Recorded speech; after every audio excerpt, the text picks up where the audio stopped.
나눌 하나님의 말씀을 제가 봉독해 드리겠습니다. 요한 1서 2장 15절에서 17절까지 말씀입니다. 이 세상이나 세상에 있는 것들을 사랑하지 말라. 누구든지 세상을 사랑하면 아버지의 사랑이 그 안에 있지 아니하니 이는 세상에 있는 모든 것이 육신의 정욕과 안목의 정욕과 이생의 자랑이니 다 아버지께로부터 온 것이 아니요 세상으로부터 온 것이라. 이 세상도 그 정욕도 지나가되 오직 하나님의 뜻을 행하는 자는 영원히 거하느니라. 아멘. 하나님의 말씀입니다. 오늘 저는 우리 성도 여러분들과 함께 이 요한일서 2장 15절에서 17절까지 말씀을 통해서 금지사항, 세상 사랑이라고 하는 이 주제의 말씀을 함께 나누려고 합니다. 우리 그리스도인들이 평생 피할 수 없는 질문이 하나 있습니다. 그것은 뭐냐면 어떻게 그리스도인답게 살 것이냐. 이 답게라고 하는 말이 참 귀하고도 어려운 말 같습니다. 저는 아들로 태어나서 자랐을 때 뭔가 생각이 이제 깊어지니까 아들답게 사는 건 어떤 거야? 이런 생각이 들었고요. 그 다음에 예수 믿는 사람이 되었습니다. 크리스천답게 사는 것은 어떤 거야? 그리고 나중에 이제 신학생이 되었습니다. 신학생다운 거는 뭐지?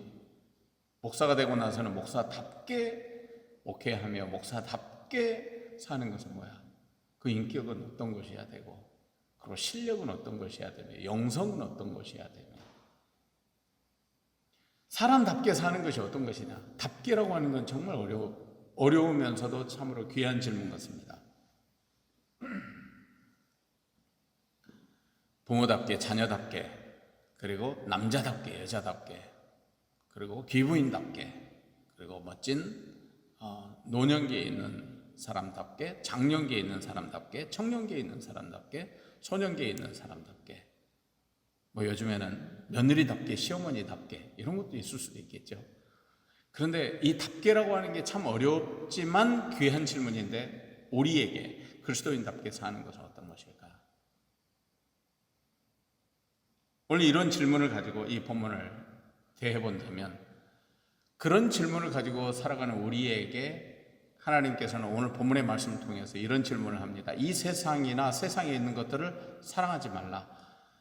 물론 우리는 요한일서 1장부터 2장까지 지금 우리가 계속 말씀을 살피고 있는데, 오늘 우리가 읽은 이 15절부터 17절의 말씀을 그 대목만 본다면 첫 번째 명령어입니다. 사랑하지 말라. 무엇을? 세상을. 무엇을? 세상에 있는 것을 사랑하지 말라. 이렇게 말합니다. 자, 그렇다면 우리 성경을 통해서 볼 수 있는 그리스도인에게 주어지는, 신자에게 주어지는, 하나님의 자녀에게, 하나님의 백성에게 주는 명령어가 두 가지가 있는데, 그것은 뭐냐면 do 그리고 do not 이에요. 하라, 하지 마라. 구약 성경에는 600개가 넘는 율법의 조항들이 있습니다. 그래서 그 율법의 조항들은 do not, 하지 말라는 거예요. 계명들입니다. 굉장히 중요한 율법의 조항들이에요. 613개. 그런데 신약 성경에서 예수님께서는 새 계명을 주시면서 하라, 이것만 가르치셨어요. 물론 산상수훈의 말씀을 보면 하라, 하지 마라 이렇게 구분할 수도 있습니다. 그런데 예수님께서는 새 계명을 통해서 우리가 지금 몇 주 동안 계속 말씀을 나누는 그 예수님의 새 계명, 그 새 계명을 통해서 예수님은 두 가지를 얘기합니다. 아니, 첫 번째 하라는 것만 말씀하셨어요. 사랑하라. 무엇을요? 하나님을 사랑하라. 내 이웃을 사랑하라. 내 이웃을 내 몸같이 사랑하라. 사랑하라. 사랑은 동사입니다. 사랑은 명사형 동사입니다. 사랑은 doing something 하는 거예요. 하나님을 사랑하라. 오늘 우리가 함께 읽은 이 요한일서 2장에도 우리가 지난 시간에 보았던 2장 5절에 하나님을 사랑하라. 그리고 2장 10절에는 그리스도 안에서 형제와 자매된 성도들, 함께 성도된 자들을 사랑하라. 이렇게 말합니다. 그런데 하지 말라는 것을 오늘 얘기합니다. 2장 15절에 do not love the world. 세상 사랑하지 마라. 이렇게 말해요. 세상이 뭘까요? 우리가 보통 세상을 코스모스라고 말하죠. 코스모스는 우주를 말합니다. 원래 뜻은 질서, 장식, 세계, 우주, 그런데 땅과 인간도 세계라고 그렇게 우리가 보통 세상이라고 말하죠. 성경에서 보게 되면 피조물 세계 전체를 말합니다. 성경은 히라보를 가지고 쓰긴 했습니다만 히라보의 원뜻만을 얘기하지 않습니다. 성경이 의미하는 코스모스가 있어요. 그 코스모스는 피조물 세계 전체, 하나님이 지었으니까. 시편 8편에 사람을 짓고 하나님이 좋아하셨어요. 시편 23편 4편 1절도 마찬가지예요. 창세기에 나와 있는 하나님 보시기에 좋았더라. 물론 첫째 날부터 여섯째 날까지 하나님 보시기에 지으시고 좋았던 날 중에 그 말씀을 안 하신 것도 있죠. 하나님 보시기에 좋았더라라는 말을 안 했던 둘째 날도 있긴 합니다. 그 비밀도 있습니다. 그런데 하나님이 자신의 독생자를 주셔서 죽게 하신 곳이 세상인데 그 세상을 의미하기도 합니다. 요한복음 3장 16절.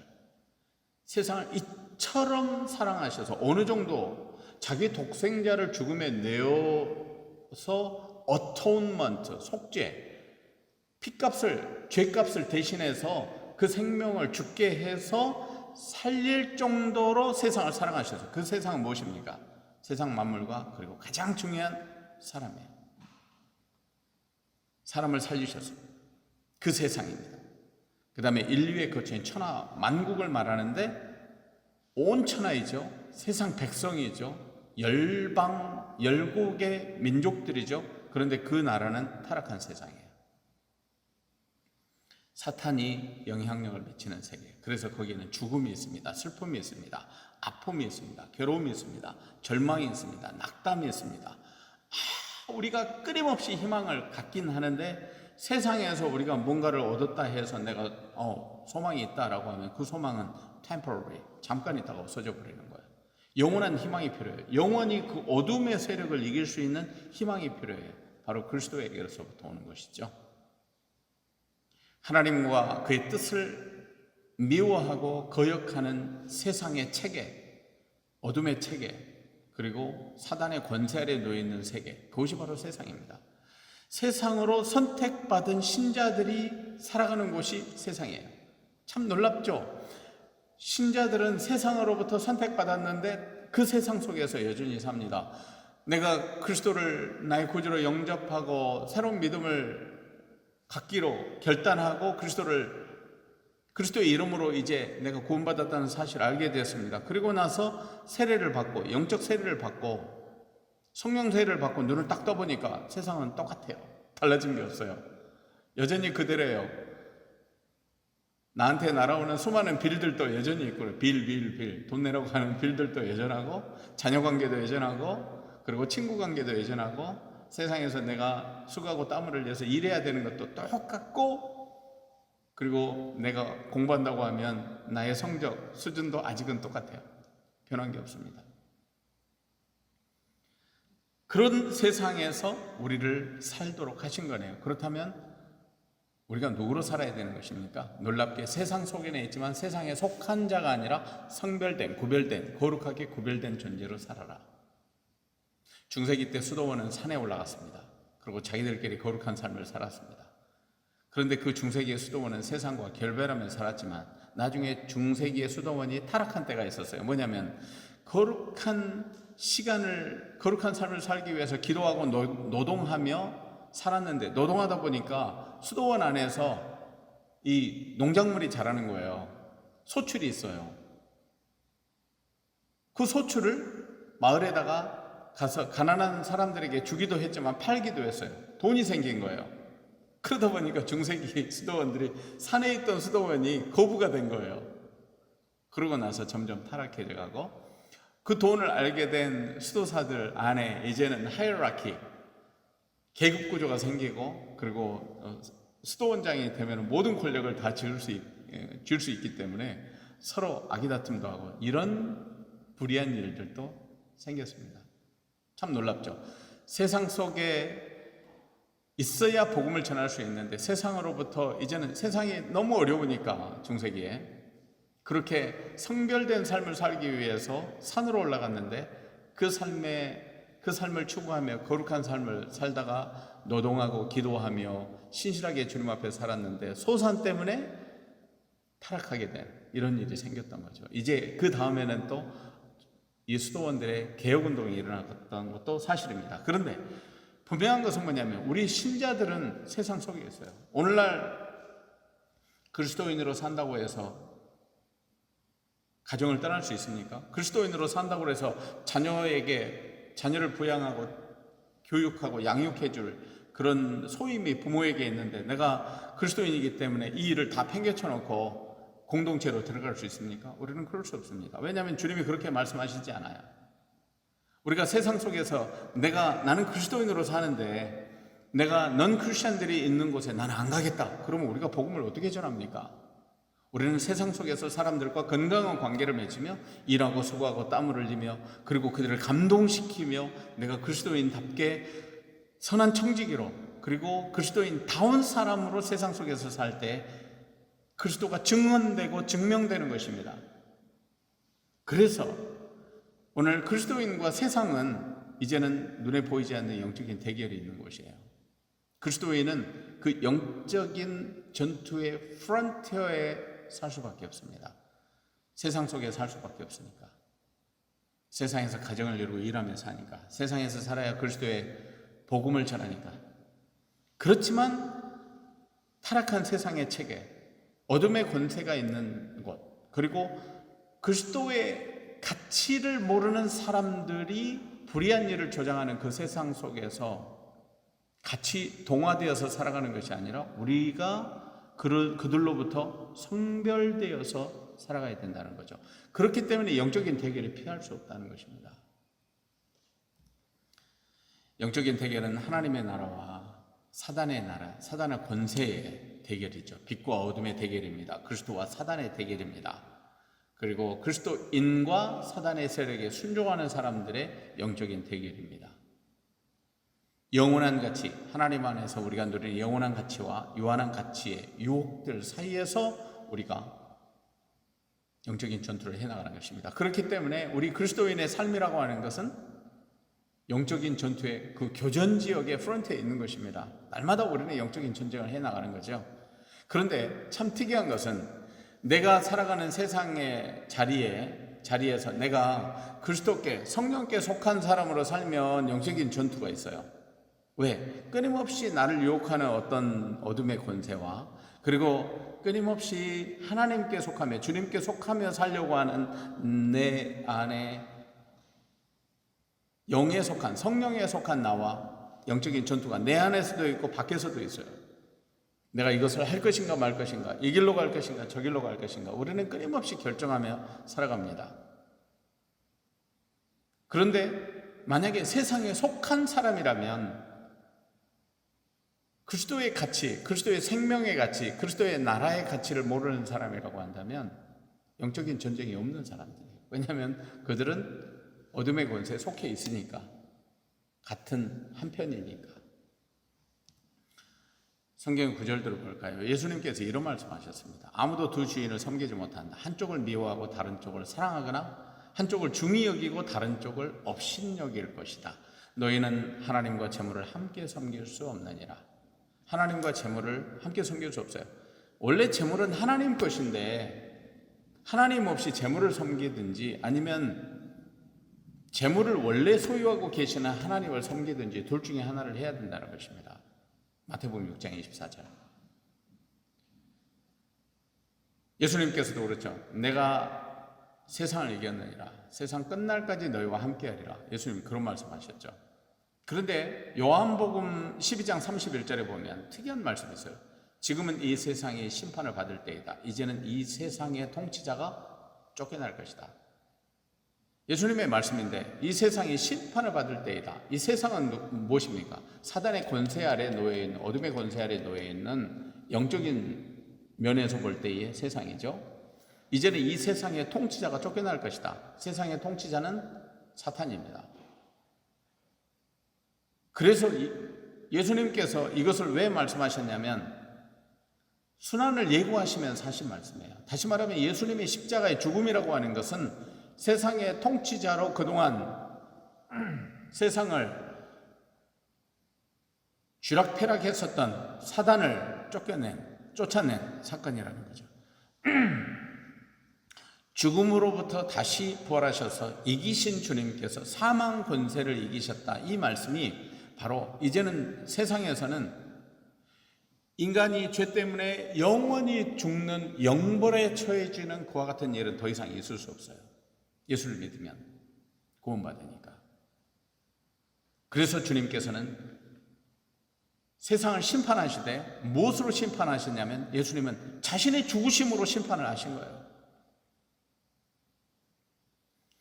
그런데 그 사단의 권세 아래에 놓여 있는 세상은 여전히 그리스도를 따르는 사람들을 미워합니다. 요한복음 15장 18절. 세상이 너희를 미워하거든 세상이 너희보다 먼저 나를 미워하였다는 것을 알라. 예수님께서는 그렇습니다. 세상의 통치자가 누구를 미워하냐면 그리스도를 미워해요. 그래서 예수님의 사람 속에 예수님의 존재가 있는지 없는지를 누가 하냐면요, 사탄이 알아요. 이 귀신 들린 사람은 그 속에 귀신이 있기 때문에 그리스도를 알았어요. 예수님이 귀신 들린 자를 치유했을 때, 귀신을 쫓아내고 치유했을 때 그 귀신 들린 자가 예수님을 안 것이 아니라 귀신 들린 자 속에 있는 귀신이 예수님을 알았어요. 요한일서 5장 19절에 보면 우리가 하나님에게서 나타나는 것을 우리는 압니다. 그런데 온 세상은 악마의 세력 아래에 놓여 있습니다. 아니, 그러면 예수님께서는 이미 세상의 통치자가 쫓겨났다고 말씀하셨는데 왜 사도 요한은 요한일서 5장 19절에서 여전히 온 세상은 악마의 세력 아래, 사단의 세력 아래 놓여 있습니다, 이렇게 말을 하는 것입니까? 그러면 어불성설, 뭔가 앞뒤가 안 맞지 않습니까? 이렇게 우리가 이해할 수도 있겠죠. 그런데 그렇지 않습니다. 오늘 이 사단의 권세 아래에 놓여 있었던 이 세상은 여전히 사망이 있습니다. 우리가 그리스도인이 되어도 여전히 괴로움이 있어요. 우리도 육체의 죽음을 경험해야 됩니다. 아니, 우리도 육체의 죽음을 경험해야 하나님의 나라로 갈 수 있어요. 누구든지 육체의 죽음을 경험하지만 세상은 육체의 죽음을 두려워합니다. 그러나 우리 그리스도인들은 육체의 죽음을 뛰어서 그 다음에 영원한 생명의 나라로 갈 수 있다는 이 놀라운 사실 때문에 죽음이 두렵지 않는 인생을 우리가 그리스도 안에서 그런 믿음을 가질 수 있는 것이에요. 이것이 세상과 우리의 차이입니다. 세상이 아무리 아직도 사단의 권세 아래 놓여 있다고 할지라도 영원하지 않습니다. 잠깐입니다. 우리가 정신 차리고 그리스도 안으로 다시 돌아오면 우리는 사단의 권세로부터 노임을 받습니다. 마치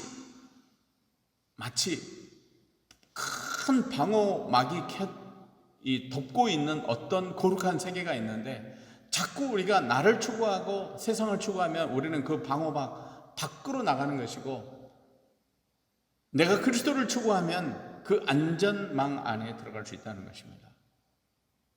오늘 우리의 삶은 어떻습니까? 갈팡질팡하는가, 아니면 우리는 끊임없이 안전망 안에서 그리스도와 함께 그리스도의 안전망 안에서 우리가 삶을 살며 미래를 소망하며 살아가는가? 우리 자신을 돌아볼 때입니다. 하나님 사랑과 세상 사랑 동시에 할 수 없는 것입니다. 그래서 오늘 15절의 말씀이 누구든지 세상을 사랑하면 아버지의 사랑이 그 안에 있지 아니하니. 세상을 사랑한다. 세상 속에는 원래 하나님이 지어줬는데 세상에는 통치자의 영역이, 세상의 통치자 사단의 권세의 영역이 있습니다. 하나님이 없이는 절대 온전한 정신으로 온전한 영으로 살 수가 없는 것이 세상입니다.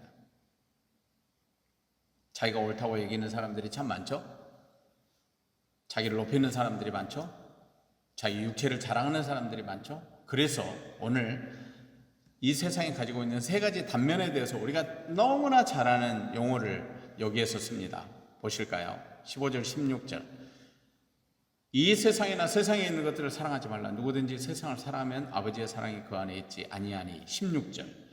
이는 세상에 있는 모든 것이 육신의 정욕과 안목의 정욕과 이생의 자랑이니 다 아버지께로부터 온 것이 아니요 세상으로부터 온 것이니라. 아멘. 세 가지 말합니다. 육신의 정욕, 안목의 정욕, 이생의 자랑. 이것들이 다 세상으로 왔다. 그런데 여기 안에 우리가 유심히 보면 이 말씀 속에 숨어있는 비밀이 있습니다. 원래 하나님이 우리에게 주셨던 선한 것이 있는데 이 선한 것이 왜곡되었다는 사실을 알게 돼요. 여러분, 육신이라고 하는 것은 무엇입니까? 우리 바디, 육신으로 생각하는 것, 육신으로 우리는 몸이 있어야 우리에게는 마음도 있고 정신도 있죠. 물론 영은 다른 것입니다. 그런데 육신은 원래 하나님이 우리에게 선물로 주셨는데, 그런데 뭔가 잘못 사용되어졌을 때에 정욕이 된다는 거예요. 그 다음에 안목의 정욕이 있습니다. 하나님은 우리에게 안목을 주셨어요. perspectives, views, opinions. 하나님은 우리에게 보는 눈을 주셨어요. 보는 눈도 주시고 실제로 이렇게 눈으로 보는, 그래서 사물을 판단하고 볼 수 있는 눈도 주셨을 뿐만 아니라 우리에게 안목을 주셨어요. 그런데 그 안목으로, 건강한 안목을 가지면 우리가 보이지 않는 하나님을 볼 수가 있습니다. 창세기 3장에서 하나님께서는 선악을 알게 하는 나무의 실과는 따먹지 말고, 그리고 또 생명나무의 과실도 주셨습니다. 하나님이 주신 지침이 있었습니다. 그런데 그 지침을 깨뜨렸어요. 안목이 달라졌습니다. 그런데 그 안목이 어떤 안목으로 달라졌느냐? 부끄러운 안목을 알게 됐어요. 자기가 부끄러워요. 죄가 자기를 보게 해요. 아, 내가 죄인이구나. 아니, 그리고 하나님이 안 보이는 거예요. 그전에는 하나님을 만났어요. 하나님이 에덴 동산에서 함께 거닐며 같이 다녔는데, 대화하셨는데, 그런데 하나님이 안 보여요. 안목이 달라져 버린 거예요. 눈이 가려져 버린 거예요. 눈을 떴는데 보이지 않는 거예요, 하나님이. 다시 말하면 안목이 죄를 만났을 때 정욕을 일으킵니다. 그 다음에 이생의 자랑. 이생이라고 하는 것도 하나님께서 우리에게 주신 소중한 선물이에요. 안목도 선물이에요. 육신도 선물이에요. 그런데 이것이 플러스 죄가 되었을 때 거기에는 정욕이 생기고 이제는 프라이드, 자랑하는 존재가 되어버린 거예요. 이생이라고 하는 것은 하나님이 우리에게 주신 많은 것들을 얘기합니다. 몸도 하나님이 우리에게 주신 것, 아니, 하나님이 주신 몸으로 우리가 일을 합니다. 그리고 삶을 열심히 살아갑니다. 그러면서 우리가 누리는 분복이 있어요. 포션, 분복이 있어요. 소산이죠. 그런데 그 소산을 가지고 때로는 일에서 어떤 소중한 결과가 나타났어요. 그런데 그 결과를 이제는 자랑하기 시작해요. 그 결과를 가지고 사람들에게 boastful, 이제는 자랑하기 시작해요. 그런데 그 자랑이 문제가 생겨요. 이 생에서 내가 얻는 소산이, 소유가, 결과를 얻었는데 이 결과가 플러스 죄를 만나니까 이제는 자랑하게 되는 거예요. 볼까요? 좀 더 자세하게 보겠습니다.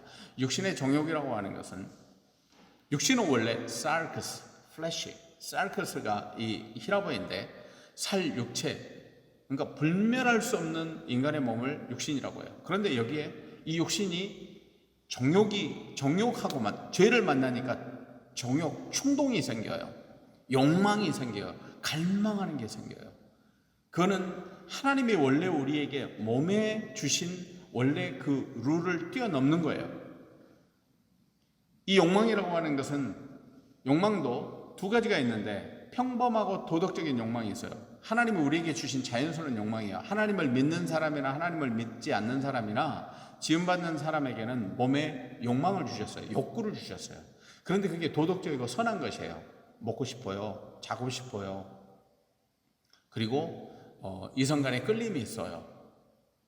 그런데 이성 간의 끌림이, 이게 이제 하나님의 뜻을 거스르는 욕망, 부도덕한 이 성적인 욕망으로 이렇게 변화가 되는데, 죄가 더 크게 작용하게 되면, 그런데 그럴 때에 인간은 자신의 육체의 바운더리, 하나님이 주신 그 룰을 깨뜨려 버립니다.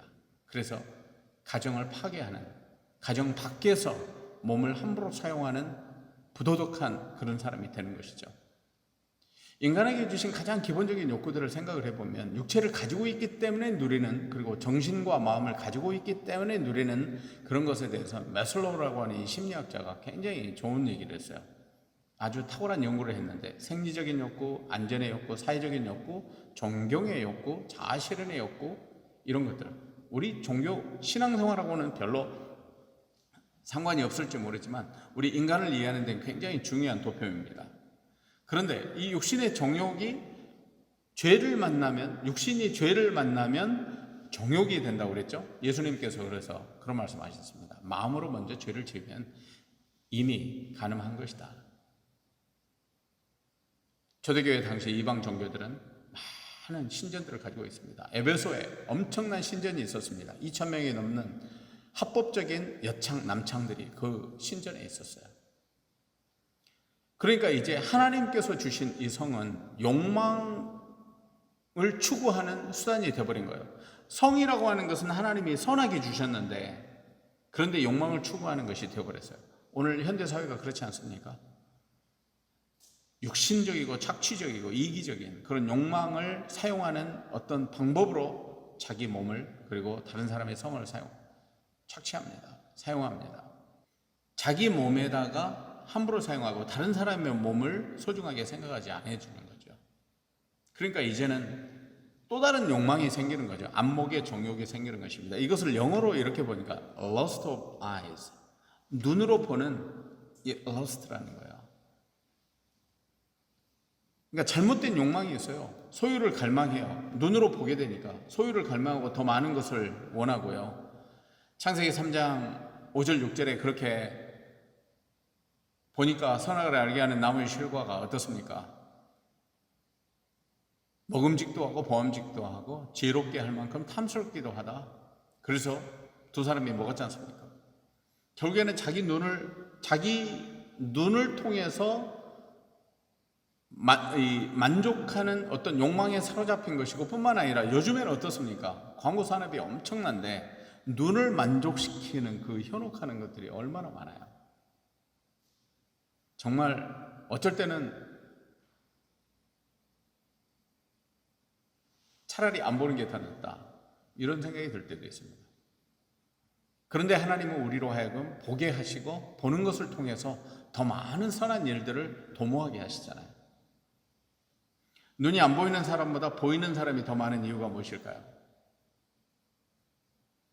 태어나면서 자연스럽게 아이가 태어나면 부모를 보고 알고 깨닫고 자꾸 자기를 향해서 웃어주고 재롱부려주는 그 부모를 보면서 좋아하는 아이들의 그 첫 출발, 보는 즐거움이 있는 거죠. 그런데 그 보는 것이 우리가 평생 그 보는 것을 통해서 이제는 몸으로 보는 것, 그 다음에 마음으로 보는 것까지, 그리고 영으로 보는 것까지 보는 것이 무엇인지를 알게 되는 것이죠.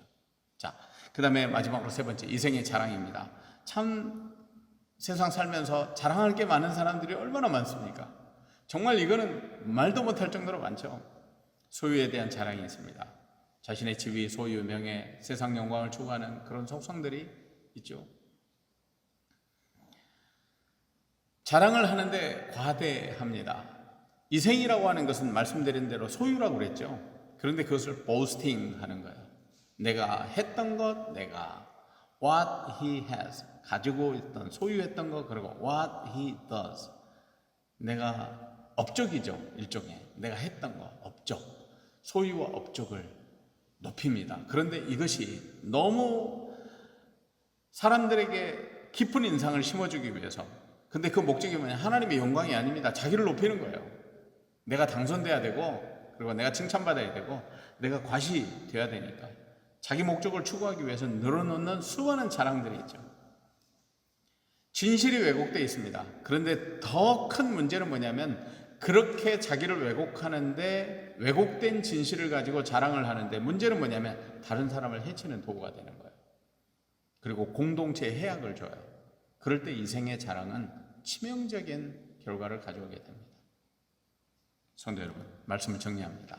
이제 우리는 그리스도인으로 어떻게 세상을 살 것인가? 우리가 처음에 시작하면서 그런 질문을 나눴죠. 어떻게 그리스도인답게 살 것인가? 오늘 우리는 날마다 직면하고 있는 것이 있습니다. 갈망, 욕망, 자랑, 그리고 자기가 잘하는 것, 내가 소유하는 것, 많은 것들을